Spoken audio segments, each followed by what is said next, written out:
बच्चों, मैं हूं अलका और आप सुन रहे हैं आज की कहानी। आज की कहानी का नाम है अनोखी परीक्षा।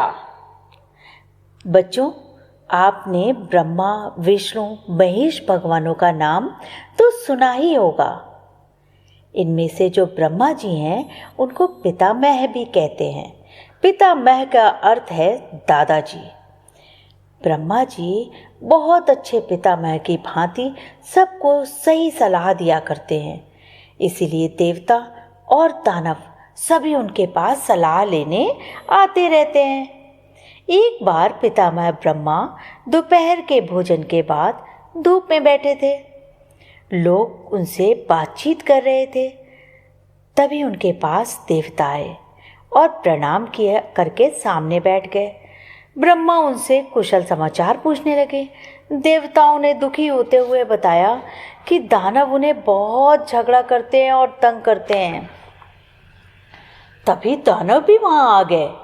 पितामह को प्रणाम करके वे भी एक ओर बैठ गए। पितामह ने उनसे भी हालचाल पूछा। दानवों के नेता ने कहा, पितामह, ये देवता हमें बहुत परेशान करते हैं, हर वक्त हमें चिढ़ाते हैं।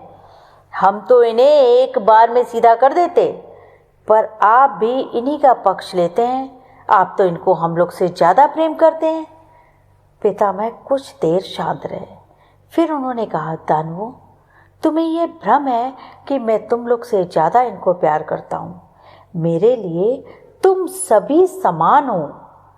देवता तुमसे कुछ अधिक बुद्धिमान है और तुम में उनसे अधिक बल है। यदि तुम्हें थोड़ी बुद्धि मिल जाती तो। इस पर दानव नाराज हो गए। उन्होंने कहा, दादाजी, बुद्धि हम में भी है, पर आपको दिखाई नहीं देती क्योंकि आपको तो देवता ही प्रिय हैं। इस पर पितामह फिर चुप हो गया।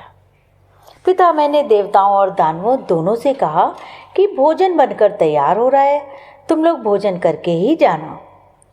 भोजन जब बन गया तो एक पंक्ति में देवता बैठे और दूसरी में दानव।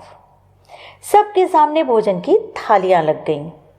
तो पितामह ने कहा, देखो, आज भोजन इस तरह करना है कि हाथ कोहनी से बिल्कुल भी ना मुड़ने पाए और पहले दानव खाना शुरू करें।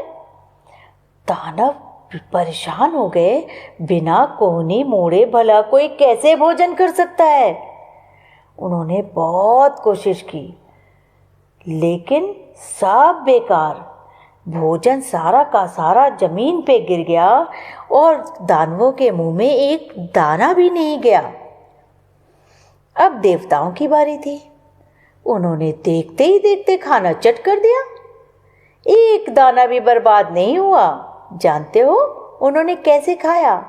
उन्होंने अपने हाथ से कौर उठाकर दूसरे के मुंह में डाला।